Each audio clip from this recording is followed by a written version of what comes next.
Hey everyone, it's Nelson Gord here.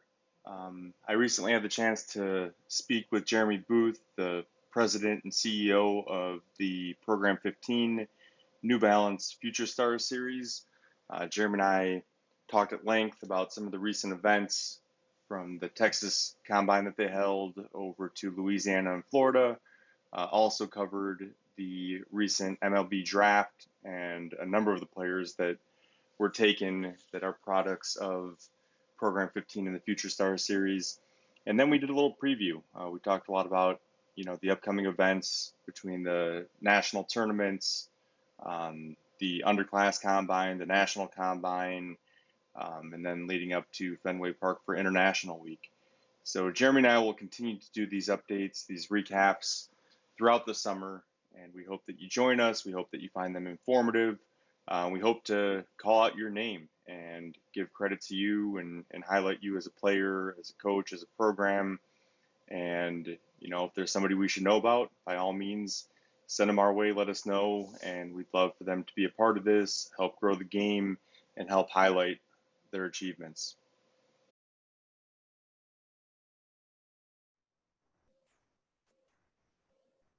All right, so finally, we get to talk about all this and kind of lay out what's happened over the past several weeks and what we have to look forward to. Jeremy, this has been one of the most difficult calls to coordinate. Tech issues, travel issues, which I wasn't used to. But, finally we're here. So I'm pretty pumped to talk about all this stuff. Yeah, man.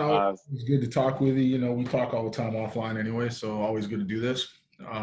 I'm glad and appreciate you taking the time to discuss what we do and the success and the ways we can help players. And I'm glad. Thank you. Well, I think the important thing is, you put out so much on social media throughout a number of different accounts, and it's happening so fast. And there's so many just absolute studs that are coming through, and they get their tweet, they get their X number of characters, they get their small video clip. But they never hear the stuff that we talk about offline. Nobody ever gets a chance to hear what you're talking about with the scouts that are out there on the field or with the program directors.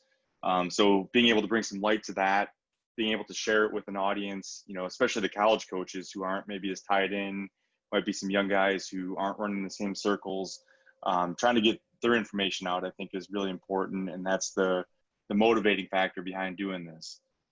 So I think that's the exciting thing, and I look forward to doing a summer full of player highlights. It's going to be a good one. We got some momentum with the draft last week, so it's going to be a good one. Date changes and COVID adjustments notwithstanding, we should have a lot of fun this year. Yeah, and I think that's we'd be silly not to start there. You mentioned the draft, so we'll get right into that and talk about, the amazing couple days that it was last week. The numbers don't look maybe as impressive at first glance because of the shortened draft, but when you look at it on a percentage basis, when you look at the dollar figures that are potentially going to be thrown around, I mean, it's pretty impactful. We were in Fenway, and I told you, right? I said the first 2 years of this event had $18 million in signing bonuses. Okay, that's the first two. I was pretty happy with that because of the return for the players, right? Because the impact of the event that it's making. And the system to get there, the process to get there is something that we spend a lot of time in getting the right type of player, somebody who's accountable, somebody who is a grinder, it's an overused term, really is a grinder, people who are hunting for games, people who just want to be part of something and aren't afraid of competition. And ultimately, you played the game. I played the game, and that's what it takes to succeed. You can't be afraid of any of that. You can't be like, oh, I've made it because my name is, or I'm ranked in a certain, it doesn't matter. None of that matters. And it has to be about how can I always find a way to make myself better day in and day out. And so that crew in Fenway, I said to you, we're going to blow the first 2 years out of the water in money. What I said. Now, at the time, we're still thinking 40 rounds. We're thinking, across the board. And we're thinking, we're going to have this is a good group.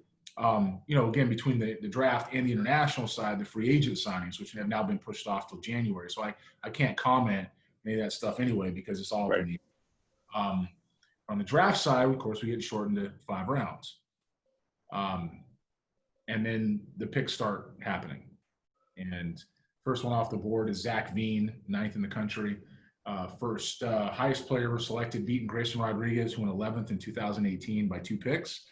I can't comment on Zach's bonus, but the slot value is public. And at the slot value, that's, X amount. Next pick is Mick Abel.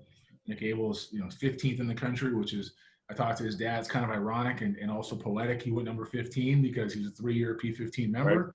Right. So we get a little further down the line, we got Justin Lang.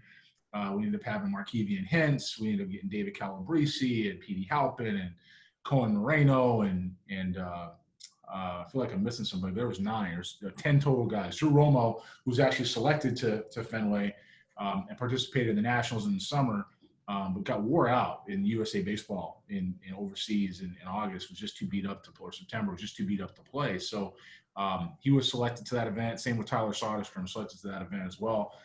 Before Tyler blew up, pretty happy to say he's a NorCal member. We had some interaction and saw him early on. So, that was good to be able to do that. Long story short, 10 guys in the draft all total. Marco Raya, there it is right there. There's the this one I was missing. There's in the 5th round of the Twins. So, all that total just on the slot values is over $38 million in 3 years. And this one alone was 22 and a quarter. Right. That's it's remarkable to even think about that. I mean, that's, forget life-changing. I mean, that's huge, especially right now with the way things are set up. There's a huge separation between the haves and the have-nots, or the wills and the will-nots. So for them to invest that money in those rounds, they're going to be fast-tracked. And you axe 40 affiliates and you shorten what that developmental timeline looks like. I mean, there could be some of these guys climbing their way a lot faster than ever before. The bottom line is for them, I agree with you 100%, is that these guys can get an opportunity to play. And they're going to get an opportunity to play for a while. These guys are, in my mind, can all be big leaguers. They weren't drafted, especially in a 5-round draft, because they couldn't be. And they all have guys to compare to, as past picks. I mean, there's some guys thrown around for Veen, Yelich and Bellinger. And for me, I go further back and I say Sean Green, right? And Mick Abel. Somebody threw out somebody like, kind of a Josh Beckett comp or a Scherzer type of comp. And I don't see that in him at all. I see more of a, go back a little bit to a guy I played against, Chris Benson, who was built just like that, whose arm was live and had all those pitches. And Mick's got so much heart, like he can live into being a one-starter. Justin Lang has a chance to be Max Scherzer. That's my Scherzer guy, right? And then you keep going. Markevian Hintz, what's not to like? He's a plus athlete. Everything he does is plus, and he's got some room to grow. David Calabrese could be Jacoby Ellsbury. Halpin could be Benintendi. Marco Raya could be Loizaga. And Cohen Moreno, could be Josh Tomlin type of guy, right? So all these guys have a chance that they profile in the big leagues, and I'm very happy they got a chance. Had the draft been further, would have had at least another 15 guys taken, and that's not an exaggeration. I mean, the entire team really could have been drafted on that national side. So, good for these guys to get started, but they set the tone, the bar and the tone a little higher for next year for the 2020 crew, and we're on our way there now. Sure. And I don't know if it's been talked about much, at least publicized much, but out of that group, out of the international group on the national team side, who was right there? Like, who was the guy that just missed out, or the one that you were maybe surprised it didn't get popped, or, Well, there are several guys who had opportunities and turned down, offers. Without getting into their business and making it public, I'll say the guys that I'm the highest on to come out of college is probably the right way to say it. Michael Brooks, Tommy Troy, Matt Cassetti, Bryce Bamer, all those guys, had opportunities in those 5 rounds to get there. Hayden Dirk is another one. He's a first rounder out of college. It was a good group, and that's not, not minimizing the guys I didn't name. It was a good group. So Wohlgemuth's another one. Nate Wohlgemuth's 97 miles breaking ball. I mean, it just the list keeps going and going and going. So I'm going to be excited to see how those guys do. A couple of those guys will be sophomore eligible. The other guys will stay for a little while, but all of them are going to play and have some impact. And we'll look up in 3 years and see that draft class, that money potentially pass this money. And I think that segues into the next thing we want to talk about a little bit here.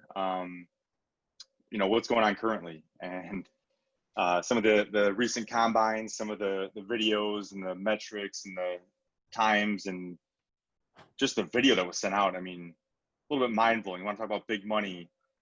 Let's start in Louisiana.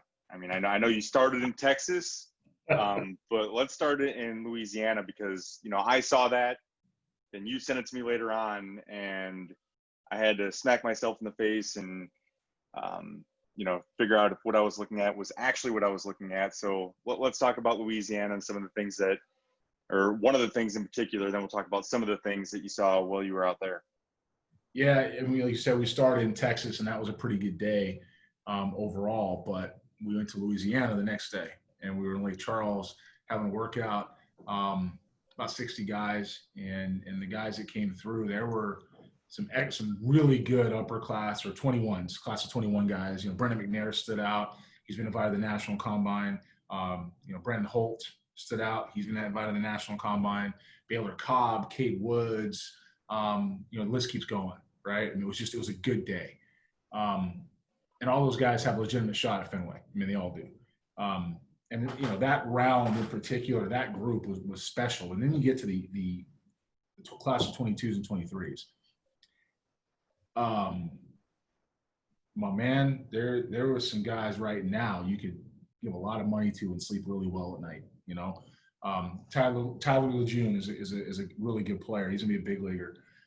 Cameron Christ, good player. The list was just it was 12 guys out of that got invited to the underclass. And then you got to Zeb Riddell. And Zeb Riddell is the guy I think that we're talking about. Zeb Riddell ran 6.46. It's like 1.5 or 1.4 10-yard sprint, like a 4.3 40. Broad jumped almost 10 feet. He's 16, mind you. Broad jumped almost 10 feet, and his actions and athleticism and explosiveness and swing, as well as his throwing arm and loft power, by the way, looked exactly like a guy I used to watch across the diamond in Josh Hamilton. And when it's funny because when he ran the 6.4, in those splits, I looked at him a little bit, looked at him funny. Like, okay, I just kind of glanced at him. All right, I see what else you got. And then he threw, and then I started paying attention, right? Because the footwork was good and the rhythm was good. Now I'm bearing him down. Then he started hitting, and I started laughing. I just started laughing because I was like, am I being punked? Like, what is this guy? What are we doing? And that video. Who invited the 25-year-old? Huh? Yeah, I don't know how many views it's had by now because it's been about 8 days. But man, that was at the time it was thousands and thousands and thousands of views pretty quick. That workout had 10 guys, 12 guys that can legitimately say I might be a big leaguer. I haven't seen that in one concentration of the spot. So it's going to be pretty good. It's going to be pretty good. It was a good day. And next time we go to Florida, we got a guy named Jaquan Smith come out and run a 6.19. 6'3" outfielder, loose limb. Was he water skiing downhill? Yeah, it was floating. It was a joke. So he ran a 6.19. He'll be at the National Combine. There's a guy named Rayondre Mercer came out, 90-mile-an-hour arm from the outfield that played that way, right? Ran a 6.5. Corey Robinson hitting balls out in the sim games like somebody's telling him what's coming. Derek Fabian's a future first-round pick. All those guys will be at the National Combine, which is where we're going to sort it from. And I told these guys, I said, I don't know. I can't pick this team right now. Like I can't pick the team. You guys, all of you are very, very good players. It piggybacks on what's already coming to that event. The event will cap out about 80 guys. We'll pick 25 from it.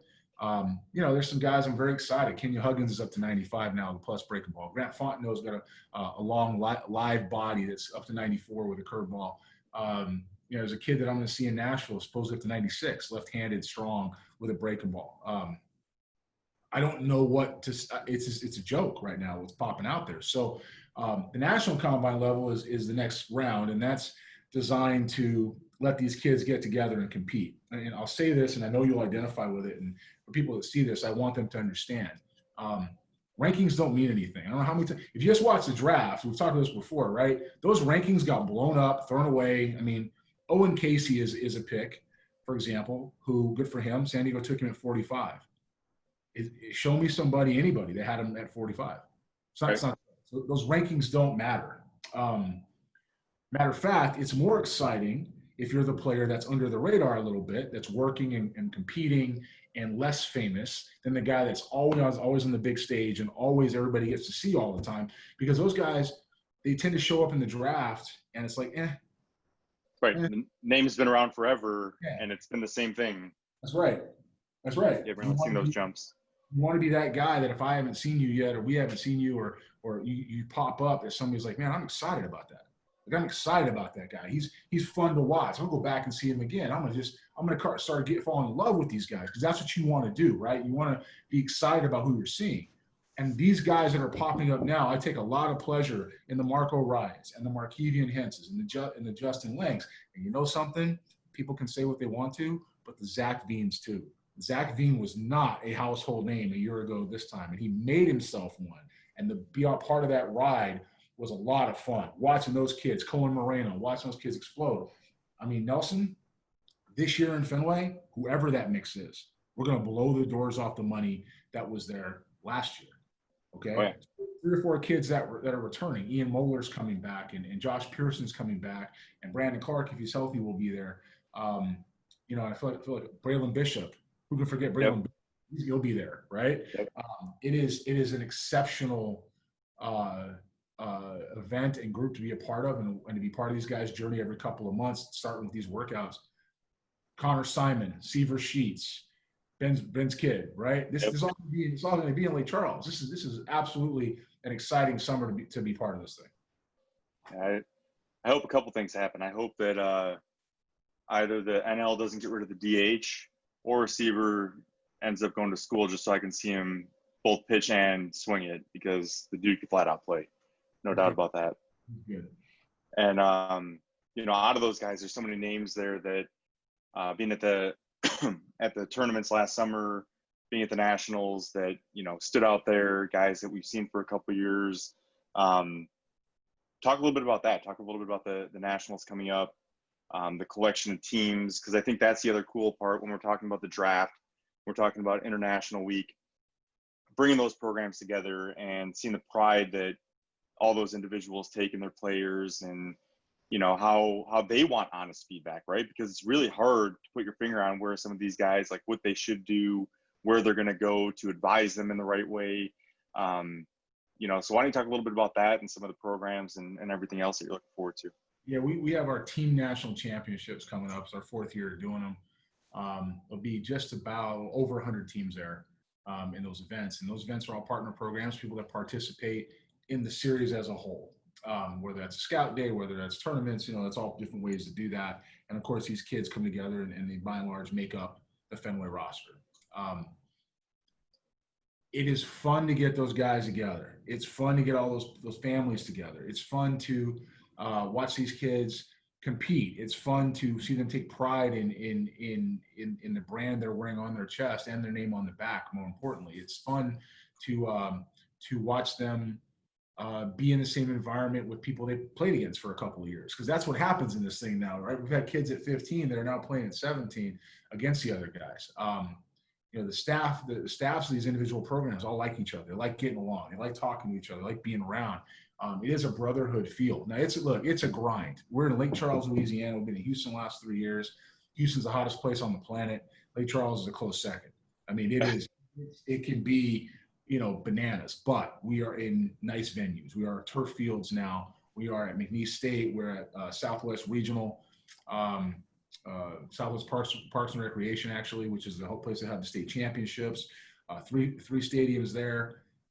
We've got McNeese, we've got Barb High School, we've got Westlake, which is all turf now, Westlake 2, and Legion Field, which is a place that Jackie Robinson, Babe Ruth played, that St. Louis Catholic actually uses their high school field, and that's turf now as well. So this year is an exciting venue spot. It's all streamed on Flow Sports. These players get to go ahead and log in and save this video, and they got game videos of what they're doing. They can splice that up and put that, as highlight tapes, and that's more impactful because it's game video, right? It's game video. So being able to do that together, especially in today's day and age, is important. Watching these guys compete, the talent. Last year we had what 80, 90 mile an hour arms, I think it was, in the class of 20 event, which was the rising juniors or rising seniors.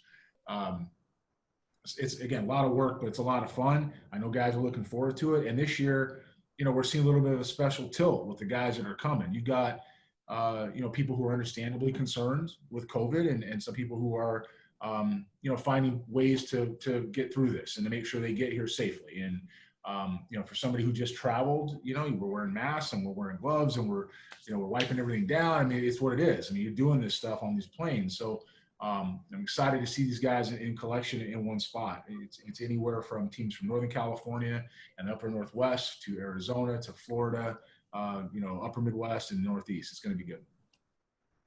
It's awesome. And, having a new host site, I know they put a lot behind you and a lot of belief in you and what you're doing and the whole group. So I think that's exciting too. It'll add to the atmosphere and, create something pretty special. So definitely something. It's a destination town. Lake Charles is definitely a destination in the summer. We got golf courses, we got hotels and casinos. We have, places for bayou rides. We have a Gulf right there on the water. There's some beaches. There's golf courses.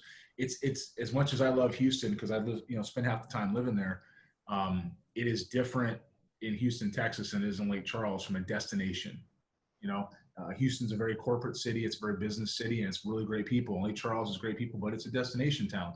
So, for the first 3 years, we're building this thing. We're figuring it out. We're trying to figure out where to go. And, Lake Charles is an opportunity all the way around to go there. And if you've been there before and you're in Houston and Dallas, you know exactly what it's about. So there's no issues getting there, and everybody's excited. Awesome.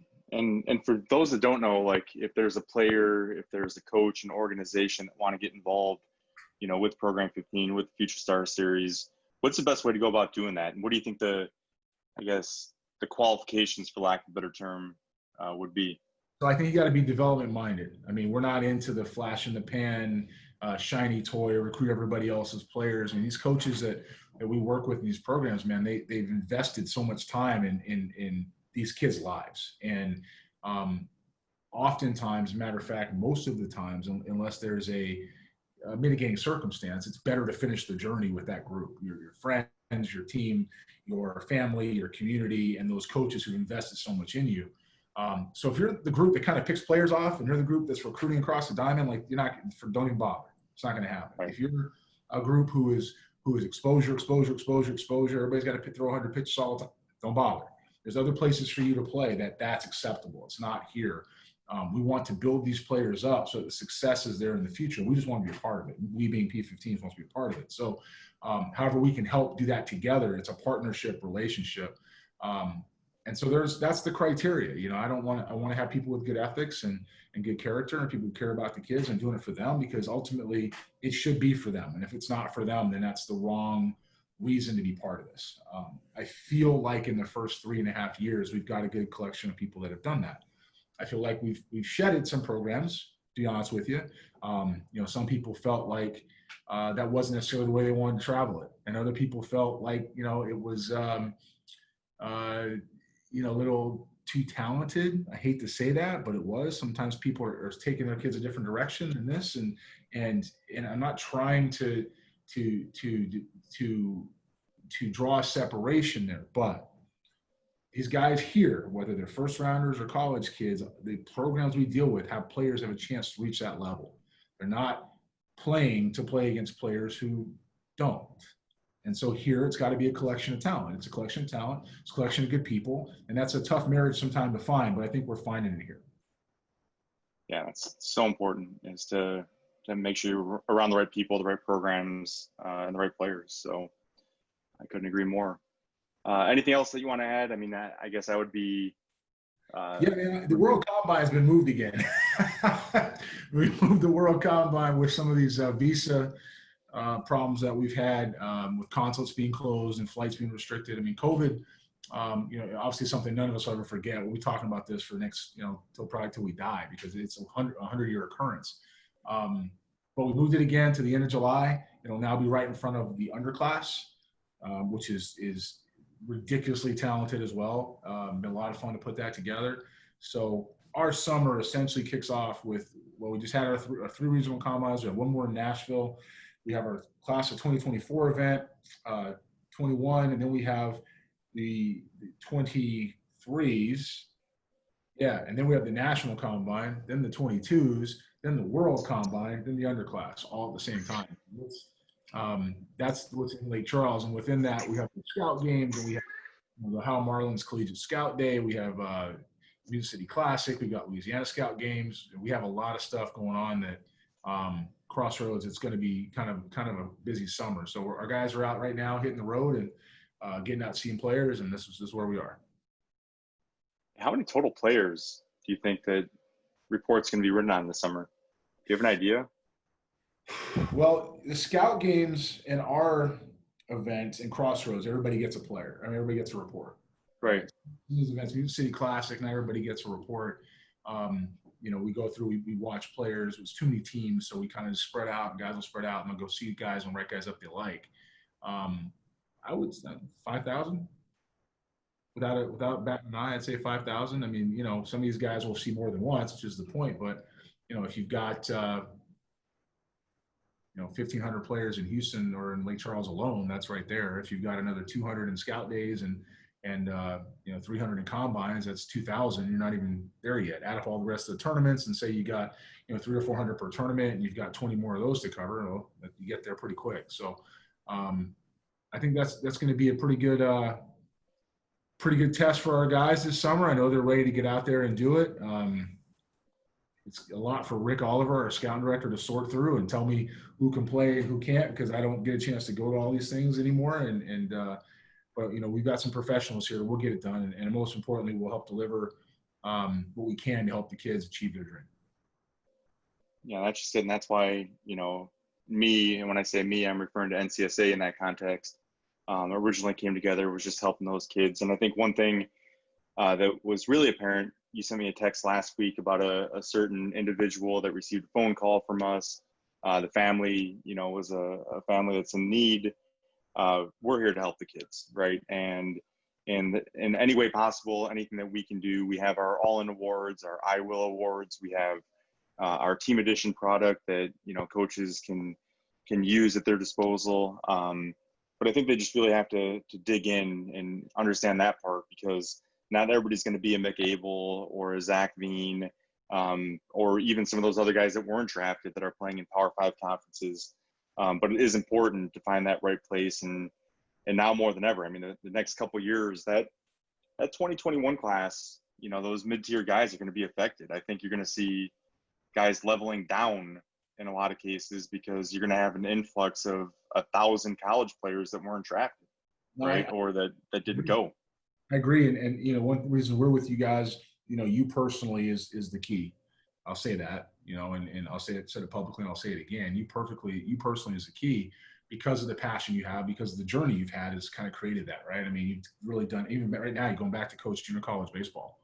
I mean, you personally don't stop giving back to the game. So that's the draw. And then NCSA, the first time you showed me the tech tools and what we could do for kids and how we could help access that, I was all in, because not everybody's like that. There are plenty of kids that are hidden out there in the middle of nowhere that can play and deserve to have an opportunity. And if there's a way to take that relationship and help those kids get where they're going through you guys, and I'm all in. I want to make sure we can help them do that.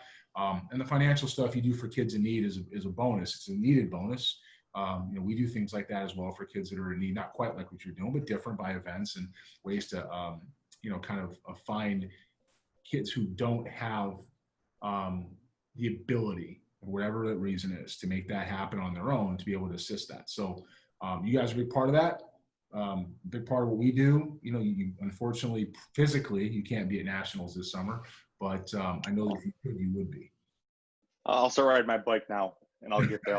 I could afford to lose about 20 pounds, so maybe that's a good starting point, and it'll get me ready to go to tackle the college season once it comes in the fall.